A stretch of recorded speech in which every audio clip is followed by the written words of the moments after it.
ہم لوگ پورے اعمال کرنے کے بعد سب سے پہلے یہی تعارف کرتے ہوئے ہمارا مقصد یہ ہے، ہم اس لیے آپ کے علاقوں کے اندر آئے ہوئے ہیں، اور یہ 35-50 مکانوں کے علاقے ہیں، دیہات ہیں، ٹوٹل 18 دیہاتوں میں ہم نے کام کیا اور 6 قبیلوں کے اندر کام کیا۔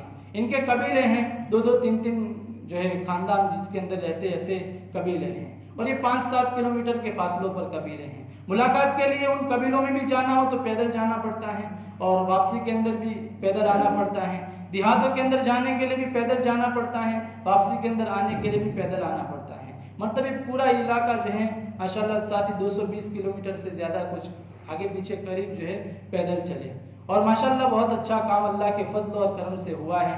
اور ان دیہاتوں کے اندر جو ہے 18 دیہاتوں میں سے 10 دیہاتوں کے اندر تعلیم والا عمل زندہ ہوا، اور 4 دیہاتوں کے اندر جو ہے مشورہ زندہ ہوا اور ملاقاتیں زندہ ہوئیں۔ البتہ الحمدللہ ہر گھر کی ہر فرد کی ملاقات کی ہم کوشش کرتے تھے کہ ہر فرد تک ہمارا پہنچنا ہو۔ الحمدللہ 80% گھروں کی جو ہے گھروں پر جا کر ملاقاتیں ہوئی۔ ہر دیہات کے اندر 50 60 70 35 جس طریقے سے مکان ہوتے تھے، ہر مکان کے پاس پہنچنا ہوتا تھا۔ جس وقت بالغ عمر ملے اس وقت ان کے پاس میں پہنچنا ہوتا تھا۔ پھر یہ کارگزاری قاری صاحب تک بھی پہنچا، یہ کہا کہ مستورات کا جوڑ، ہم نے اس سے پہلے بھی ان کے سامنے مطالبہ رکھا تھا کہ مستورات کا ہمیں جوڑ کرنا ہے، لیکن ملک کے اعتبار سے بھی ان کے لیے کام نیا تھا، ان کے پاس میں کام کے کتنے اصول یہ جانتے نہیں تھے۔ ان حضرات نے کہا کہ بھی آپ لوگ مستورات کا بھی جوڑ نہ کرو، اس لیے کہ ابھی بنگلہ دیش کا جو اجتماع ہے ہم لوگ وہاں جائیں گے، بزرگوں کے سامنے ہمارے اپنے احوال رکھیں گے، بزرگ ہماری جس طریقے سے رہبری کریں گے ویسے ہم انشاءاللہ مستورات کی لائن سے کام شروع کریں گے، کیونکہ مستورات کا کام بہت نازک ہے، اور وہاں عورتیں زیادہ ہیں، بچے زیادہ ہیں مردوں کے مقابلے میں۔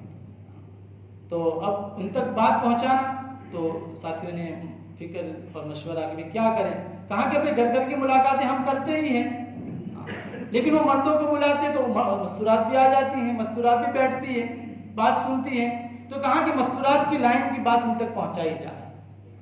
سب سے پہلے آ کے بچوں کی تربیت کی لائن کی ہماری اپنی ذمہ داری کیا ہے، گھر کی تعلیم کی ان کو فکر دلائی جائے، اور یہ کام کا موٹا موٹا ان کے سامنے تعارف کیا جائے، اور آئندہ اس کے کیا نفع ہیں یہ نفع ان کو سمجھائے جائے۔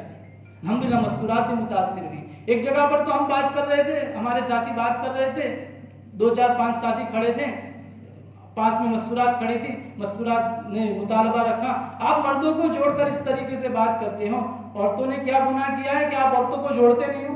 مستورات نے مطالبہ رکھا کہ عورتوں کو کیوں نہیں جوڑتے ہو؟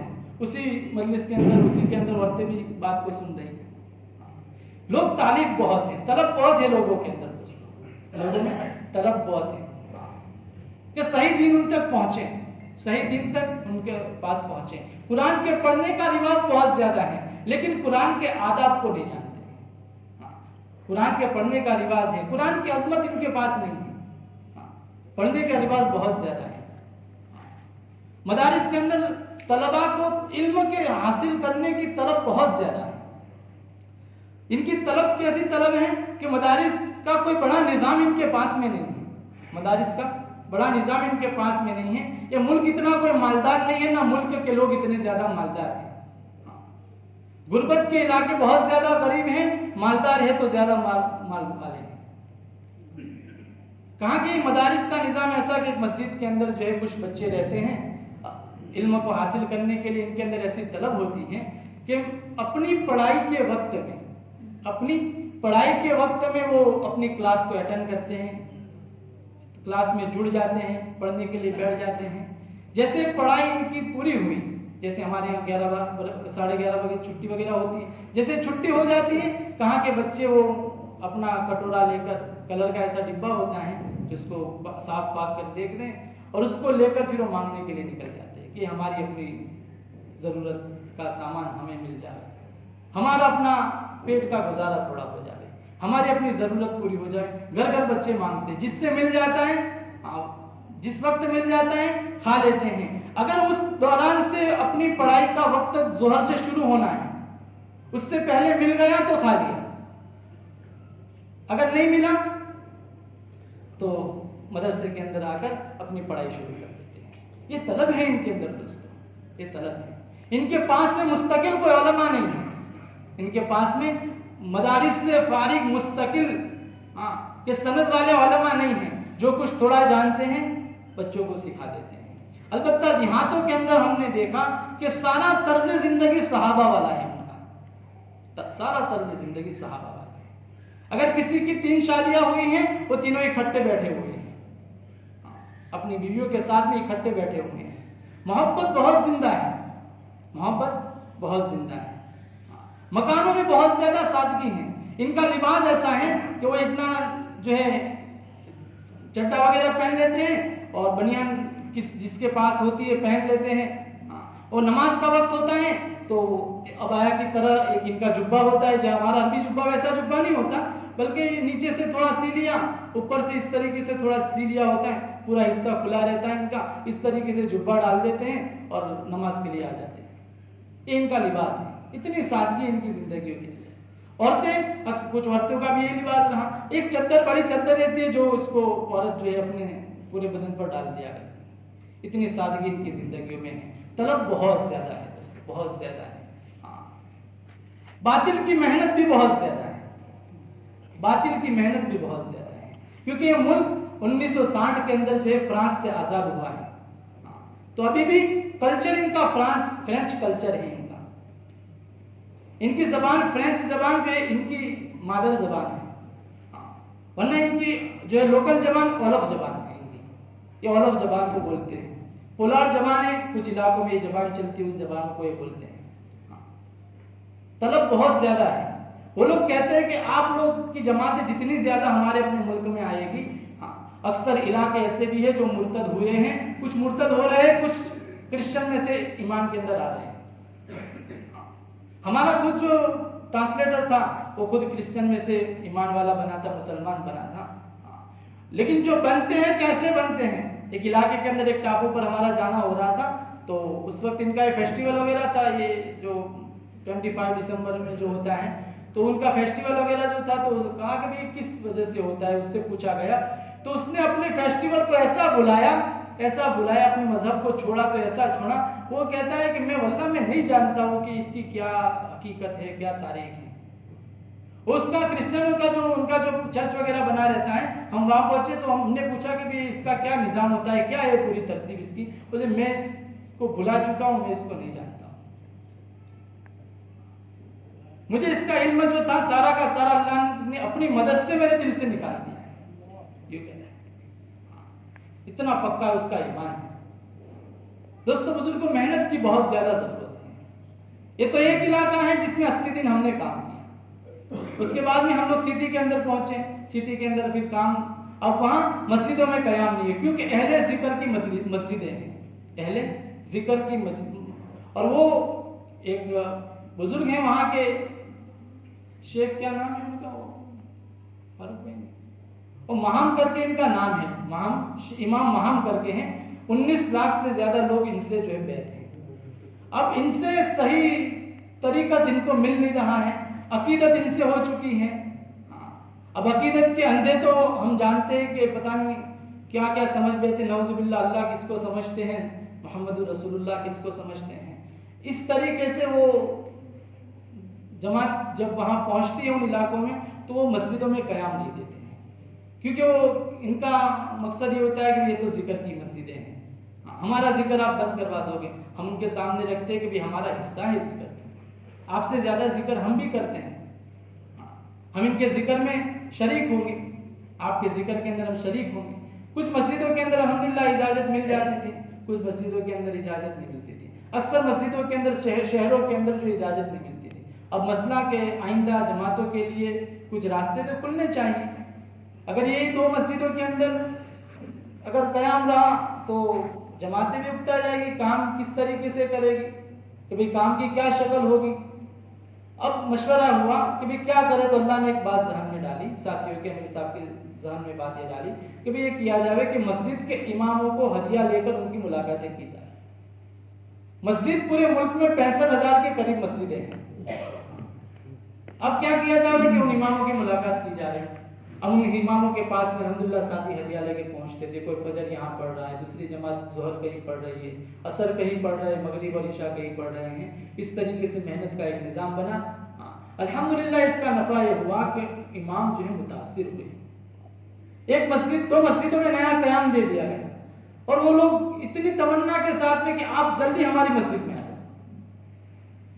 ذکر ان کی مسجدوں میں ہو رہا ہے لیکن تمنا ہے کہ ہماری مسجد میں آپ جلدی آ جاؤ. البتہ مغرب کے بعد ذکر ہوتا ہے تو آپ مجلس نہ کریں. 2 قیام اس طریقے سے ہوئے.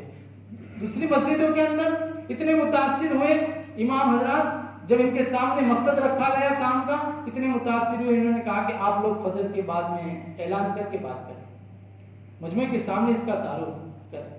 کوئی کہہ رہا ہے مغرب کے بعد میں تعارف کریں، کوئی کہہ رہا ہے کہ عشاء کے بعد میں آپ حضرات آئیں اور لوگوں کے سامنے اس کا تعارف کریں. بعض جگہوں پر ایسا بھی ہوا کہ وہ لوگ ہم سے ناراض بھی ہوئے کہ بھائی آپ لوگ کیوں آئے ہو، آپ کیا مقصد ہے آپ کا، ایک مرتبہ ملاقات کی، آپ لوگ دوبارہ کیوں آئے ہو.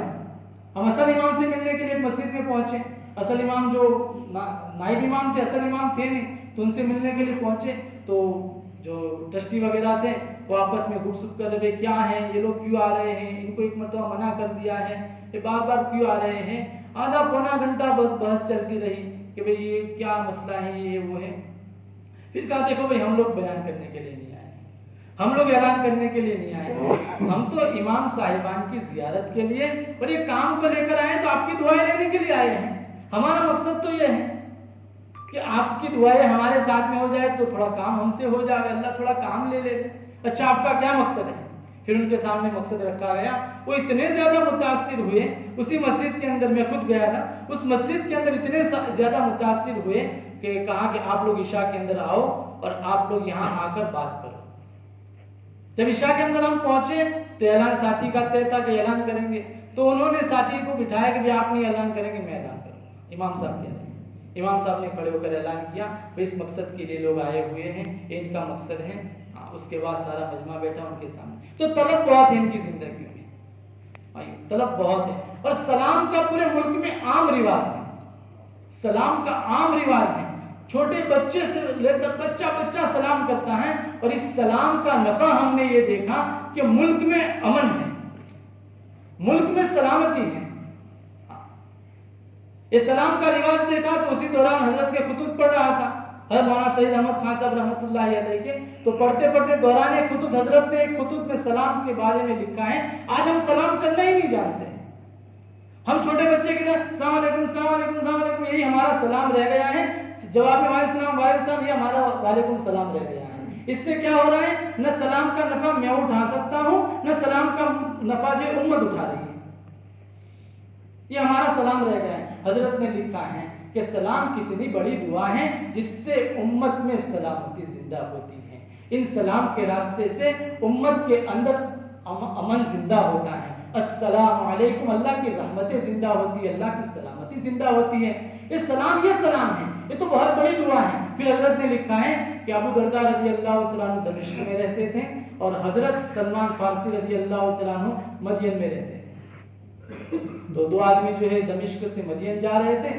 تو حضرت ابو درداء رضی اللہ تعالیٰ عنہ کے پاس جلیل القدر صحابی ہیں، پاس میں آئے اور کہا کہ حضرت ہم لوگ مدین جا رہے ہیں، آپ کا کچھ کام وغیرہ ہو تو ہم کر لیں گے، آپ کی کچھ خدمت کر لیں گے. تو حضرت نے فرمایا کہ ہمارے بھائی سلمان جو ہے مدین میں رہتے ہیں، ہمارے بھائی سلمان فارسی رضی اللہ تعالیٰ عنہ مدین میں رہتے تھے. کہا کہ ان کو ہمارا سلام عرض کر دینا. کہا ٹھیک ہے حضرت. وہ ساتھی دمشق سے مدین پہنچے اور آنے کے بعد میں پھر حضرت سلمان رضی اللہ تعالیٰ عنہ کی ملاقات کی. حضرت سلمان فارسی رضی اللہ تعالیٰ عنہ نے ان سے پوچھا بھی آپ کہاں سے آئے ہو؟ کہا کہ دمشق سے آئے ہیں. اچھا ہمارے بھائی ابو درداء کو جانتے ہو؟ کہا کہ ہاں انہی کے پاس سے آ رہے ہیں. کیا فرمایا؟ کیا عرض کر رہے ہیں؟ انہی کے پاس سے آ رہے ہیں. کہ اچھا لاؤ میرا ہدیہ. کیا کہہ رہے ہیں؟ لاؤ میرا ہدیہ. 2 ساتھی تعجب میں پڑ گئے کہ حضرت ہدیہ؟ کیا ہدیہ؟ اگر آپ کہیں ہم آپ کی خدمت کر لیں، آپ کی کچھ ضرورت ہو تو ہم اس میں سبب بن جائے. وہ فکر میں پڑ گئے. کہا کہ البتہ حضرت نے ایک بات نکلتے نکلتے یوں کہی تھی کہ ہمارے بھائی سلمان کو ہمارا سلام پہنچا دینا، ہمارے بھائی سلمان کو ہمارا سلام پہنچا دینا. کہا کہ یہی میرا ہدیہ ہے. کیا فرمایا؟ یہ حضرت نے مجھے تحفہ بھیجا ہے، یہ حضرت نے مجھے ہدیہ بھیجا ہے. اس لیے بھائیو دوستو بزرگوں ہم جو ہے اس سے یہی چاہا جاتا ہے کہ بھائیو دوستو بزرگوں سنتوں کا جو ہے ایک رواجی سنتیں ہماری اپنی زندگیوں میں ہیں، اس کو جو ہے حقیقت سے بدلنا ہے، اس کو حقیقت سے بدلنا ہے۔ ہمیں ابھی واپسی کے اندر ہم بھائی عبد الرحمن صاحب جو اپنے یمنا نگر والے بھائی عبد الرحمن صاحب اور مولانا یونس صاحب وغیرہ وہ موریتانیہ کے اجتماع میں جا رہے تھے، تو وہاں ہم کو ڈکار کے اندر ملے تو حضرت کے پاس خدمت میں بیٹھا ہوا تھا، تو حضرت نے ایک عجیب بات کہی، کھاتے کھاتے حضرت نے ایک بات کہی کہ مولانا سید احمد خان صاحب رحمۃ اللہ علیہ جب بھی بات شروع کرتے تھے اور روانگی جماعتوں کی روانگی کرتے تھے تو اس کے اندر سب سے پہلی بنیادی بات یہ فرماتے تھے، بھائی ہم لوگ اللہ کے راستے میں کیوں جا رہے ہیں، یہ سوال کرتے تھے، ہم لوگ اللہ کے راستے میں کیوں جا رہے ہیں۔ انہوں نے کہا گشتوں میں کیوں جا رہے ہیں، مشورے میں کیوں جا رہے ہیں، ملاقاتوں میں کیوں جا رہے ہیں، اللہ کے راستے میں کیوں جا رہے ہیں۔ پھر فرماتے تھے، خود حضرت سوال کرتے تھے اور مجمع جواب نہیں دیتا تھا، حضرت خود اس کا جواب دیتے تھے، بھئی ہم سب اللہ کے راستے میں جا رہے ہیں، عادات کو عبادت بنانے کے لیے اللہ کے راستے میں جا رہے ہیں۔ اپنے مقام پر عادتیں ہی عادتیں تھیں، لیکن اللہ کے راستے کے اندر سنتوں کا لباس پہنیں گے، حکم خداوندی کا لباس پہنیں گے، کہاں کہ وہ عبادت اور عبادت کا نور مل جائے گا، کہ اس کے لیے ہم اللہ کے راستے کے اندر جا رہے ہیں۔ اس سے دوستو بزرگوں اللہ کے فضل سے، اللہ کے کرم سے بہت اچھا اللہ نے کام لیا ہے، آپ لوگوں کی دعاؤں کی برکت سے جتنا ہوا اللہ ہی کے فضل سے ہوا، اللہ ہی کے کرم سے ہوا ہے۔ جتنی کچھ کمی کوتاہیاں ہوئی ہیں یہ ہماری اپنی غفلت کا نتیجہ تھا کہ جس کی وجہ سے کمی رہ گئی ہے، لیکن کام پورا نہیں ہوا ہے دوستو، کام پورا نہیں ہوا ہے، لیکن وہ ایک وقت طے ہوتا ہے۔ 128 دن ہمارے وہاں اس ملک کے اندر اور یہاں سے پورے 128-29 دن ہمارے لگے، لیکن اب کیا ہے کہ واپسی تو ضروری ہوتی ہے، ایک نظام بنا ہوا ہے 4 مہینے کا کہ 4 مہینے کے بعد واپسی ہے، لیکن کام پورا نہیں ہوا ہے کہ آگے کی کیا ترتیب ہے، کہ آگے کے لیے ہمارے جن ساتھیوں کے 2 مرتبہ 4 مہینے لگے ہوئے ہیں، جن ساتھیوں کے قوائف ہیں وہ ساتھی نیت کریں، کیونکہ ہمارے ذمہ دوستو بزرگوں ہماری اپنی ذات سب سے اول ہے، ہمارے اہل و عیال دوسرے نمبر پر ہیں اور امت تیسرے نمبر ہیں، لیکن فکر اپنی ذات کے ساتھ ساتھ میں پوری امت کی ہے۔ اپنی دعاؤں میں یوں کہا کہ انفرادی دعاؤں کے اندر بھی اپنی ذات کو نہ مانگے بلکہ اپنی ذات کے ساتھ ساتھ میں امت کو مانگے اپنی دعاؤں کے اندر۔ اس لیے دوستو بزرگوں اس کی ہمیں فکر کی ضرورت ہے۔ ماشاءاللہ تھوڑی محنت ہوئی، اپنے علاقے سے 60 کے قریب جماعتیں 4 مہینے کی اجتماع سے روانہ ہوئی، اجتماع کامیاب رہا ماشاءاللہ۔ محنت ہوتی ہے، قیام کے ساتھ ہوتی ہے، فکروں کے ساتھ محنت ہوتی ہے، ایک ترتیب کے ساتھ، ایک اصولوں کے ساتھ جب محنت ہوتی ہے تو وہ نفع ظاہر ہوتا ہے دوستو بزرگوں محنت کا، کیونکہ محنت کا اثر اور محنت کے اثر کو ظاہر کرنے والا اللہ وہی ہے، اس کے برکات کو اتارنے والا اللہ وہی ہے، قربانیوں کو لینے اور قبول کرنے والا اللہ وہی ہے جس نے 650 سال کا قاتل خالص 23 سال کی قلیل مدت کے اندر توڑا تھا۔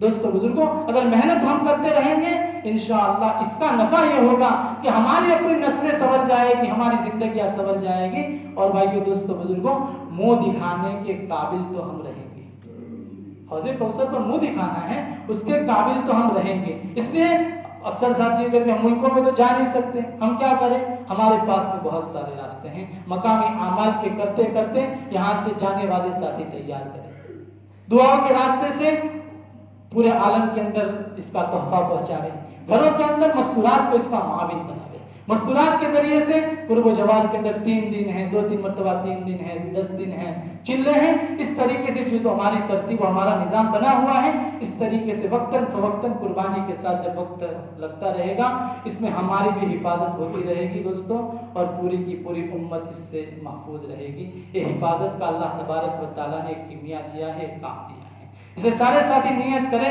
انشاءاللہ، جن کے 4 مہینے نہیں لگے وہ ساتھی تو نیت کریں کہ انشاءاللہ جلد سے جلد 4 مہینے لگائیں گے،